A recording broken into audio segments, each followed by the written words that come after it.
Oi, oi, it's your boy, the Billy Goff of being a silly toff. Jack Slack, it's the Jack Slack podcast, and we're coming at you on Monday, the 28th of August, following a UFC event that I called Flaccid beforehand, and actually quite enjoyed, to be honest. This is the way, any card can turn out good, but getting excited for cards takes some names. And this one wasn't strong on the name power. Main event was a little bit silly for me. I didn't like Korean Zombie fighting Max Holloway in his last fight, but it went exactly as expected and he got smoked, but people felt good about it, which was nice. But honestly, I was watching this one and even the WMMA fights, the women's MMA fights, I enjoyed. Additionally, loads of cool techers, lots of cool techniques and things, so many that I might even write Slacky's post-fight notes. So let's get into it. We'll start with the main event because that's what most people cared about. Korean Zombie's retirement. I think that was the main event. And then, Max Holloway versus Korean Zombie was the co-main event, the warm-up for that. But we talked about this extensively on the Boycast, and I said, we talked about how the Korean Zombie's a very good counterpuncher. A good hitter. I don't know if he's the greatest hitter, but what he does a lot is he hits people with sort of arm punches, but because he times taking his head offline well, and bangs him with the arm punch just as he's going offline. Or I was talking about his cross counter, which is really nice. His right hand across the top of the opponent's jab. He throws his head offline and he leaves his hand behind. And then it's only sort of like an arm punch, but a fully extended arm. So it looks like it shouldn't have a lot of power on it, but it hits people right on the temple or right on the jaw just as they're extending. And he really hurts people with it. Same thing with his left hook. So if you watch his fights with Leonard Garcia is swinging his whole body weight into every blow, and Korean Zombie's catching him with these straight-armed swings that don't look like they've got a lot on them, but he is catching him. So he's got this remarkable accuracy with very weird punching form. And if you give him an opening, he's going to murder you, because if you remember, Mark Hominick back in the day tried to sucker punch him off the glove touch, and then afterwards was like, I'm Canadian, I would never do that. Or people ran interference for him and said he'd never do that. But he did, glove touch, immediate left hook, right straight. Misses, Korean Zombie, just out of the way, throws the right straight over the top, knocks him out. Lovely stuff. Or the uppercut against Dennis Bermudez. There's been loads of great Zombie counterpunches over his career. But the problem he has had, and I was specifically talking about why I thought he had trouble with Brian Ortega, who I do not consider a very good striker, versus Dan Ige, who has a lot more skills than Brian Ortega and should have won that fight, but was completely lost. And a lot of it came down to that Brian Ortega was doing things that the Korean Zombie didn't expect and throwing him for a loop, and Dan Ige stood right in front of him and then pumped his hands. And he was doing the same thing every time, and it was very obvious what he was going to do. Which, I just did a little video this week about double-ups, doubling up off the same hand mid-combination, but we're always talking about feints and things. All things, if you're dealing with someone who's a really good counterpuncher, what you're really dealing with is their reactions and their anticipation. There's an element of seeing what's coming and reacting to it. There's an element of studying someone and building up expected reactions to what you think they'll throw a lot of. And there's an element of sort of anticipation, just working out when they're probably going to throw something and getting a feel for it. And all of that's thrown off by, double-ups is one of them, but feints, anything you can do to sort of make someone make wrong reads, and power and explosivity don't come into that. Dan Ige being a big hitter and quite fast didn't matter because he was always doing the same thing. Whereas Max Holloway, you see him poking out those jabs that don't do much. He'll throw hands that that aren't even intended to connect. So there was a really good one in the second round where he went jab right straight to the body, but neither of them connected. He just pumped his hands out there with the kind of punching form that he didn't really throw any weight behind it. So he didn't, it's not like when Mark Hunt misses a counterpunch, misses a big left hook and throws himself off balance, or, Korean Zombie in this fight did. It's just stuff thrown out there for the sake of being out there. It's not going to, if the guy stands there, it'll poke him in the head or poke him in the body, but it's not going to, it's not a big knockout punch. But it means that he can throw that, and it doesn't matter if he hits or misses. So he throws 1-2-1, head, body, head. The last one connects and catches the Zombie quite well, but the first two don't really cost him anything in terms of endurance, stamina. Then there's all the shoulder feints, the body jab. I mean, the body jab really opened doors for him in this fight. That first knockdown, second sort of stunning blow came off a body jab. because the body jab forces the opponent to make a choice between not doing anything, which means you can start comboing off the body jab, or just keep using the body jab as a weapon to tire them out and put more and more force on it and more body weight stepped into it, or they're going to counterpunch. And the problem with the body jab counterpunching it is that you're punching down at someone. So if you watch the knockdown, Max Holloway comes in for the body jab. Korean Zombie, he looked for the uppercut a couple of times, which really does open you up. But the knockdown came as he threw a left hook at Max Holloway as Max Holloway was throwing the body jab, which means obviously throwing a left hook about chest level if you're standing upright. And Max Holloway followed up the body jab with a 1-2 upstairs, and obviously Korean Zombie's hands are down, swinging at his head, so he knocked him down with it. We talk about it a lot, but you'll see it a lot more in boxing because obviously you're throwing hundreds of punches and you can start to play with this more. And in MMA, everyone's worried about like one punch connecting. But if you can get a guy punching down at you, his hands are really far from where they need to be to block your shots. So it doesn't matter if you're talking about like Joe Frazier or Mike Tyson or someone like that, but anyone who really encouraged people to punch down at them, really got low in their stance, put their head right in their chest, and encouraged the opponent to throw uppercuts, throw left hooks.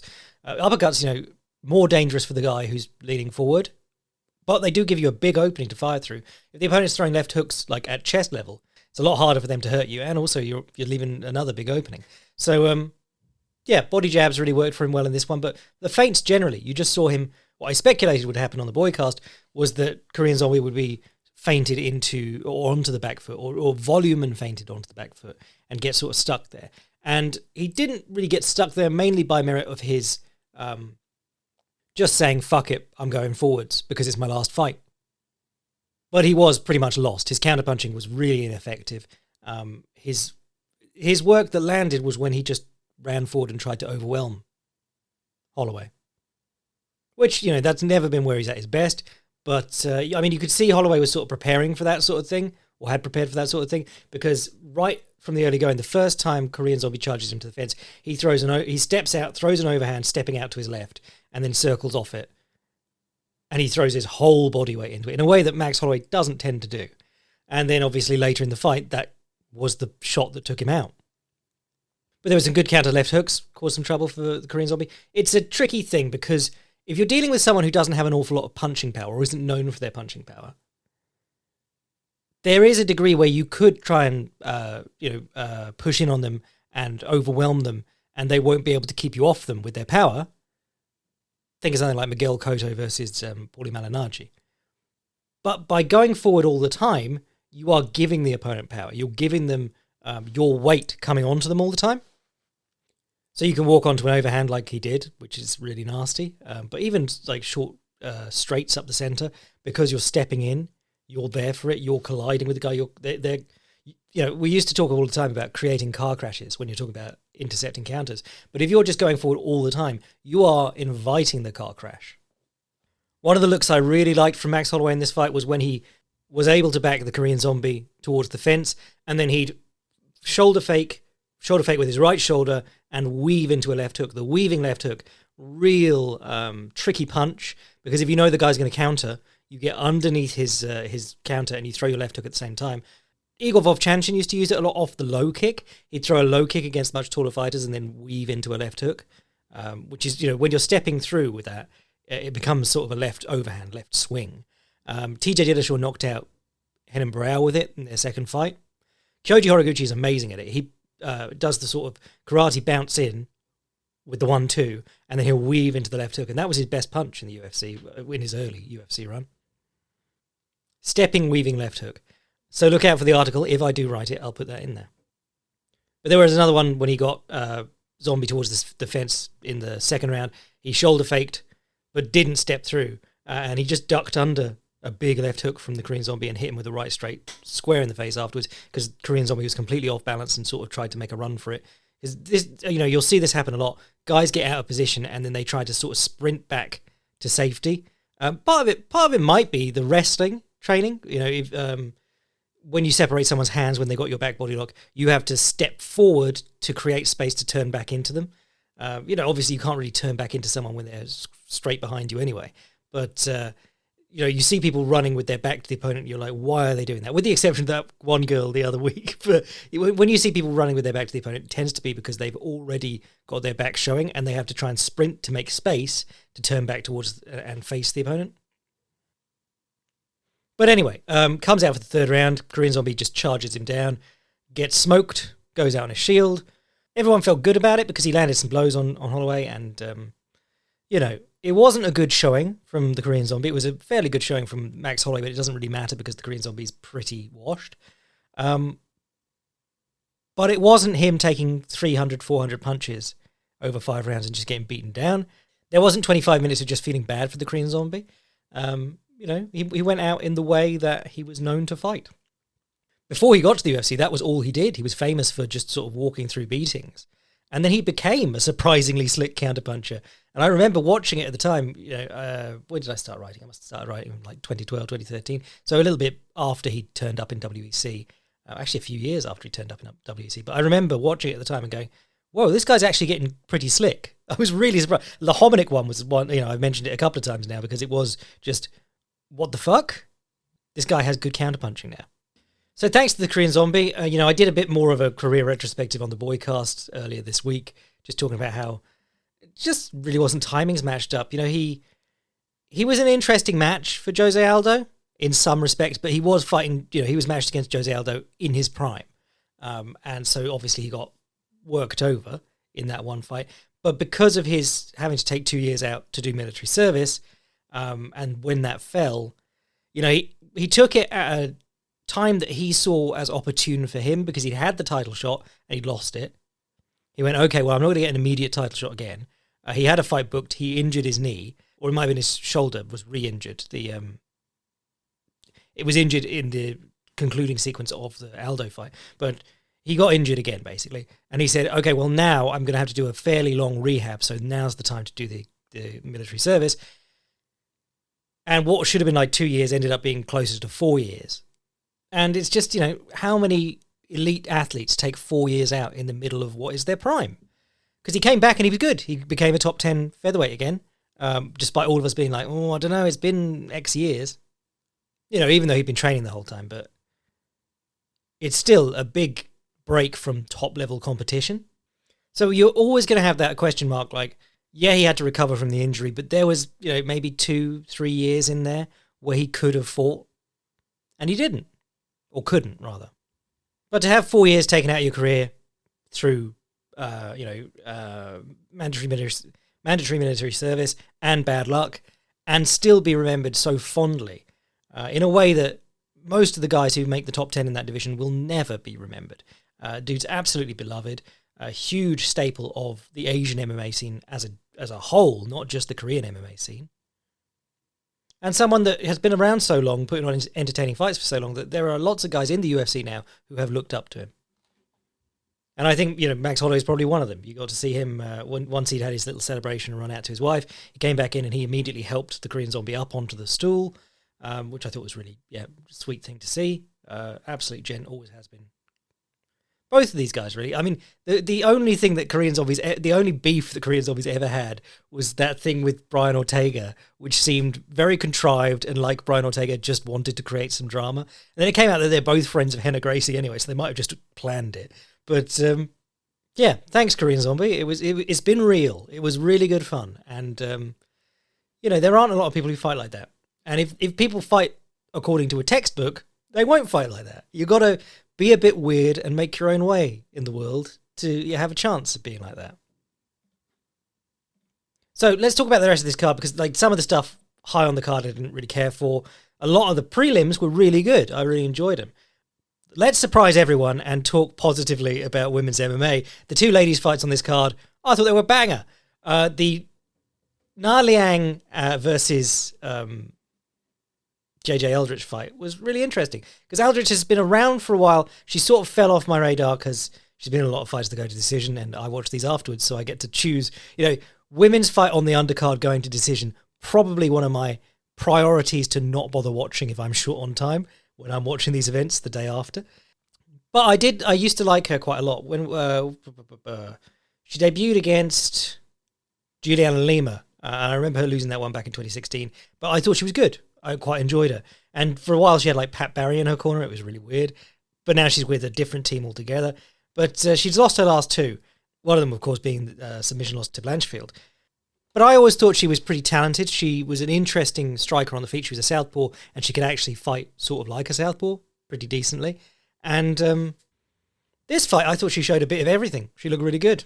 Na Liang is like 0-3 in her UFC run so far, but she also showed little bits of interesting stuff. The very first takedown was a pinch headlock. And the next two takedowns that went badly were head and arms. And I made a little post on Twitter being like the virgin head and arm versus the Chad pinch headlock. But a head and arm is like you grab a headlock. You could have an underhook on the other side. You could just have their arm on the other side. But your arm is wrapped around their head and you're turning in the direction that your arm wrapped around their head is pointing. A pinch headlock, you get an underhook, clasp your hands around their head, keeping your other elbow in front of their body, and you turn your body in the same direction that the underhook is pointing. Or another way to look at it is that when you're doing the throw on a headlock or a head and arm, it's your arm against their head doing the throw, whereas with a pinch headlock, it's your arm against their head, and then the throw. But a pinch headlock is very rare to throw someone all the way through, off. Normally they'll put their hands on the mat and you try and run to their back or whatever. I'm not saying it's an undefeatable position. If you watched Adriana Moraes versus DJ 3, Adriana Moraes' only plan in the clinch was to get the pinch headlock, and DJ just kept putting his hand underneath Moraes' elbow, popping it up and getting into a full body lock on him. It was a really shitty game plan from Moraes, who tricked us all. He was pretty mid, as it turned out. The first throw in this fight, Na Liang, or Liang Na, whatever way around we're supposed to be going, hits a pinch headlock and throws and almost gets armbarred, but gets top position. But the important point was that JJ Aldrich didn't come out on her back. She then hit a head and arm later. JJ Aldrich scrambles up, and then she hit a head and arm, which was super strong looking. She launched JJ Aldrich, but she launched her right into the fence. So JJ Aldrich's ass hit the fence, and then she just bounced back onto Liang Na's back, which was so funny. But Aldrich was looking good on the feet. She was landing great counter right hooks every time that Liang stepped in. And then Liang was trying to shift as well, and she was an orthodox fighter against a southpaw. So the right hook is tricky for the southpaw there. It's a tricky punch. If you land it, you can catch someone on the temple, you can really hurt them. But their jaw is typically defended by their lead shoulder, even accidentally. But as soon as you step through and you're southpaw as well, the left hook's coming in on the chin again. And that's what happened over and over in this fight. But when Aldrich got on top, it was off. Liang got on her back, or tried to. Aldrich showed her back, went to the turtle, started getting up. Liang jumped over the top, and obviously, if you jump for someone's back in MMA, you're going on the bottom. That's the rule. So she fell over the top onto the bottom, and Aldrich really did great work, just methodically working her way up into a mount. She started doing some of the modern cross-wrist mount play that you see, doing it more with a shoulder, doing it more with a cross-face than a cross-wrist. But what you see nowadays, since Gordon Ryan basically debuted it in no-gi grappling, is that pushing one wrist to the floor constantly. And when you do that, you can start catching it with behind the opponent's head, setting up gift wraps, things like that. Hickson used to use the gift wrap back when no one knew what they were doing, but it sort of fell out of favour, because it's like, when are you going to get some guy's hand trapped behind their head, if he's consciously resisting? But by pinning one wrist to the mat, the opponent has to bring their other wrist across, or you can start passing it up. And there's lots of options that end up in head and arm chokes, gift wraps, and the stockade, which is where she ended up. So she pinned the hand to the mat, and it was out straight, and then she went with her arm around Liang Na's head, put the hand that was around the head into Liang's armpit, and then that's the stockade, when you've got basically the opponent's head encircled and wedged into their armpit. And the most famous example of this in MMA is, of course, Brock Lesnar doing it to Frank Mir from half guard, because you can take both their arms out of the equation with one of your arms, and then you can free the other arm to uppercut them in the face. And she landed some really good shots from there. Not Brock Lesnar, obviously, because who is? But she beat her up a bit, and then eventually Liang turned her back, and she pounded her out with strikes from the back. Those weren't super convincing strikes, but Liang made the mistake of going prone, getting prone boned. You can't be doing that in MMA. If you go prone, you get boned, by the ref. This isn't hell let loose. The answer to everything is not to go prone. And then the other WMMA fight on this card was Tyler Santos versus Erin Blanchfield. We talked about this before because it was set up ages ago as a way to stop Tyler Santos getting a rematch with Valentina when Valentina was champion. Because if you saw that match, Valentina, she threw herself into bad positions a couple of times, but Santos did a great job. And basically Valentina won because she headbutted Santos in the face and broke her orbital. So it was very sketchy. And under any other circumstances, you'd give Santos a rematch. But because they didn't really like Santos and no one really cared, and Valentina was a star, they went, no, she can fight the incredibly tough up-and-coming grappler. While Valentina gets an easy fight against Alexa Grasso. Tee-hee-hee. But even since Valentina lost the title and they cancelled this fight once because of an injury on one side or the other, they booked it again. And I'll be honest, I was expecting Blanchfield to give Santos a really tough time. And Santos, for a round and a half, made her look shit. Santos is interesting because her striking's actually pretty good. I didn't realise that that's supposed to be her base. They bill her as a Muay Thai fighter. But she throws nice combinations into low kicks. The low kicks are thudding. She can hit decently hard in these divisions. But she throws a 1-2, and every time she throws the 2, she throws it like down. She throws basically a hammer fist, or like she's trying to stab someone psycho style. I can't understand. Maybe she's got a fucked up hand. Maybe she broke her hand or something. I can't remember watching her throw her right hand in previous fights. Maybe it was just this fight, but every single one she throws, like when a baseball player gets into a fight. If you ever see clips of those, they throw their hands in a way where, like you'd throw a baseball, but it's also like if they connect with something, it's going to break their shoulder. And it was really weird to watch. But Santos was mogging on her in the clinch. Every time Blanchfield attempted a takedown, she got underhooks, and even if Santos was in on her hips, she just pulled her up. She went, nope. It's like that clip of Dom Cruz versus DJ, which I shared this week because all of that Aljo DJ stuff was going on. It was so stupid. And then they took a photo together and Aljo is like twice the size of DJ. And people going, oh, but when he fought at bantamweight previously, he was only training part-time, blah, blah, blah. It's like, no, his problem is that he was small. If you watch the clips of him against Dominic Cruz just ragdolled him. And Dominic Cruz doesn't ragdoll anyone. Dominic Cruz hits, opportune knee taps from the clinch. He does nice scrambling on the ground, but he doesn't hold people down. He threw Mighty Mouse around because he weighed nothing. It's just, I've never seen Dom Cruz size bully someone. I've never seen Dom Cruz just muscle someone around.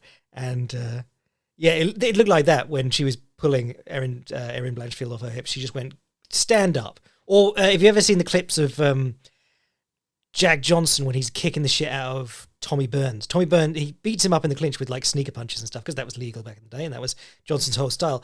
But Tommy Burns will start trying to go to a knee off punches to get a little break. And Jack Johnson just holds him up. If you've never seen that, there's some really nice restored footage of it in Unforgivable Blackness, the documentary. There was a really nice attempt from Blanchfield. She'd enter the clinches and she'd get a body lock around her. And she did it in a way that was sort of like loose. So Santos would start walking around to her back. And then she'd try and hit an inside trip as Santos walked around in that direction. It was really a slick idea. But because she didn't switch back to the overhook, she still had the body lock.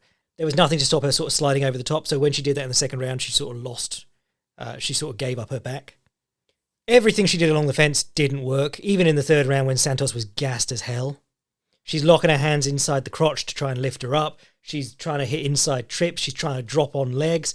Basically everything you can do along the fence she tried and she just couldn't get it off because Santos is enormous and also, decently adept at stopping the wrestling. Like, it's not just that she's massive, it's also that she's pretty well trained. Side note, her old coaches are trying to sue her because she hasn't paid them in 3 fights apparently and she left them. But when you look into that, it's really interesting because Sean O'Malley was complaining about managers trying to take 20% cut of bonuses this week. And I pulled out this article from a year ago.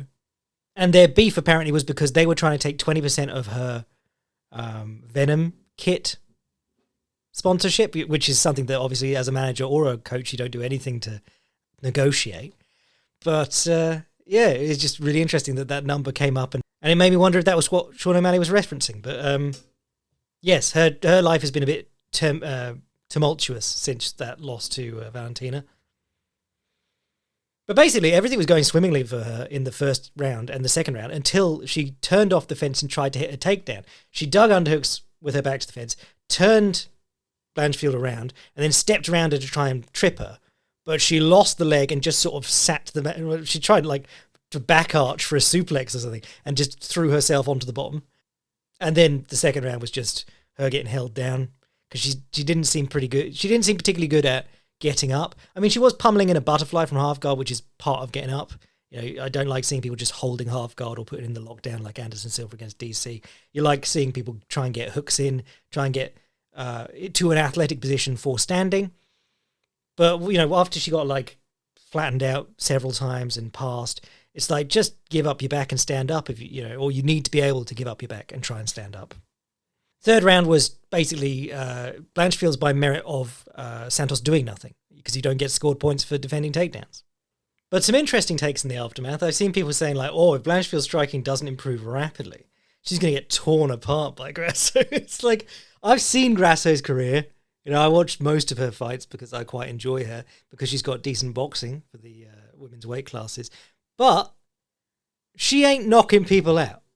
If you make a mistake against Alexa Grasso, you're not getting smoked. You're going to get poked a couple of times with a couple of counterpunches. And then she's got to focus on staying off the cage and not getting taken down for the rest of the round, just as she had to before. I don't know what it is. You score one good finish over the long-reigning flyweight champion and suddenly you're a knockout artist. I mean, do you remember when they were talking about, I think it was Rogan said, Valentina Shevchenko, hardest punching woman in the world, or whatever it was. Anyway, shine on them. I thought those fights were pretty good. Maybe I was just in a good mood, but I watched those fights and I quite enjoyed them. What else was on this card that I enjoyed? Kenan Song versus Rolando Bedoya.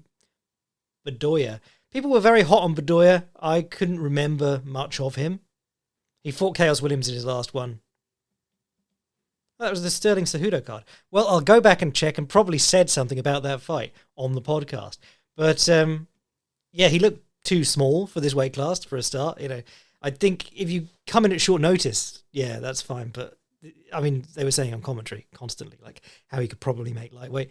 But when you're talking about, punching form, it's easy to say, needs more snap, needs to be crisper. But it's hard to know what that means. And I don't know if I can define what it means, but I would just show someone footage of Bedoya and be the opposite of that. Because this dude, his arms are like wet rags and he's just slapping you with them. He has you see people like this, and sometimes they're called slappers or whatever, but people who really just want to, they punch in a way where if you cover up, they're mainly worried about, it looks like they're mainly worried about hurting their hands. They just want to land with as much of their wrist and forearm as possible and not really hurt anyone. I don't suspect his intention is to not hurt anyone, but I do think that his punching form is atrocious. And Kenan Song, when he landed, it was actually hurting Bedoya. Bedoya landed tons of low kicks. Song basically took the first round off, and then the second and third started finding his looks. He was landing well with his left straight from southpaw, which was an interesting look. So he'd throw the right straight and step through and throw the left straight.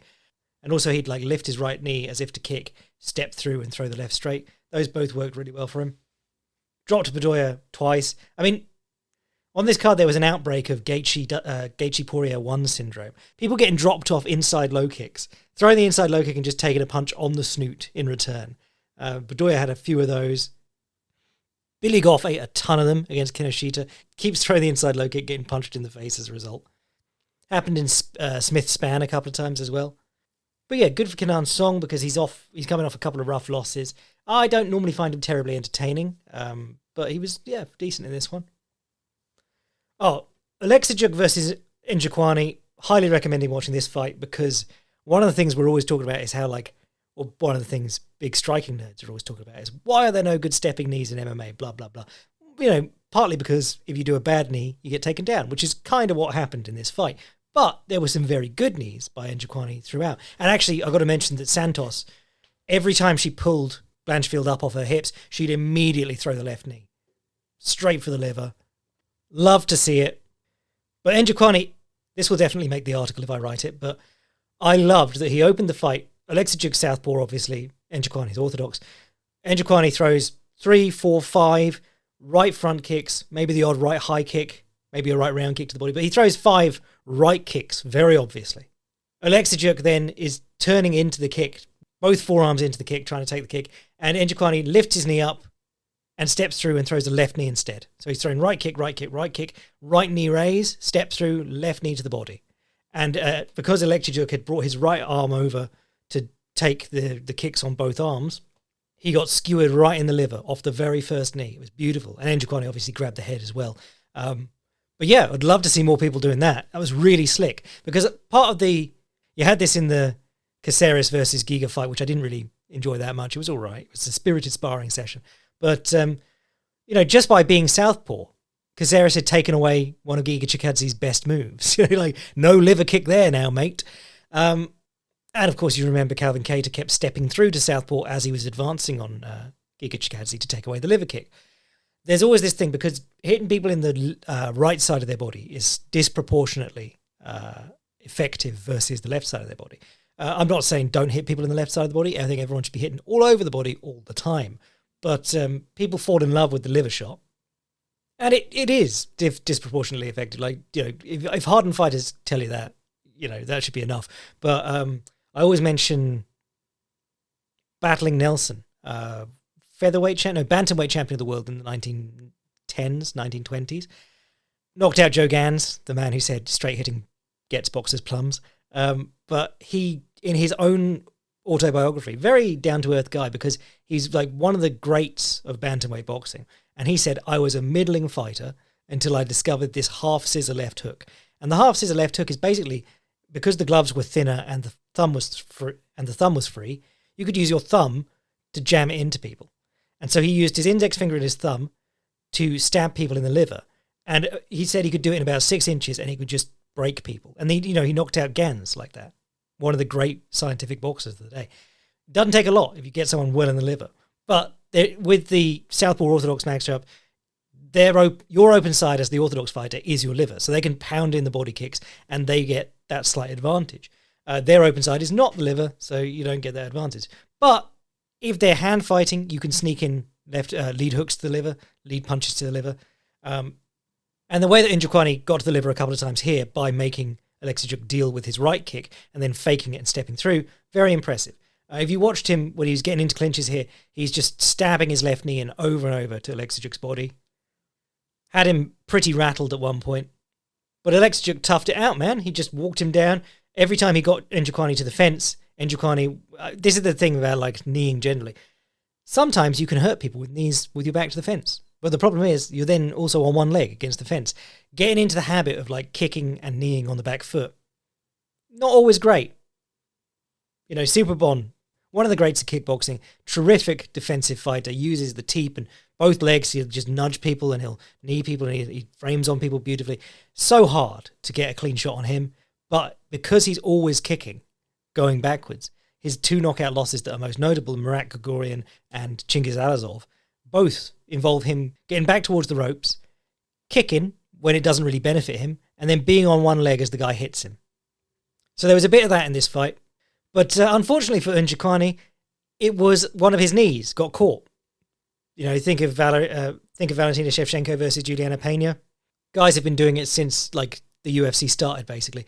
If you're kneeing someone in the clinch, you throw a knee to their head to convince them to throw a knee back. You catch it and you throw them to the floor. And Njokuani was going for the liver. Alexijuk grabbed underneath it, threw him to the floor, beat him up with ground and pound, got the stoppage.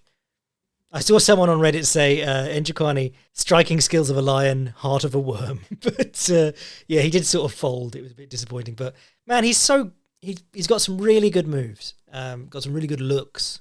And the problem is, like, when you got someone like that, smart fighters are looking at people who are succeeding with something but failing generally. Smart fighters can look at a weird fighter who doesn't get the wins necessarily and go, but they did have that cool move, and I'll see if I can work that into my better rounded game.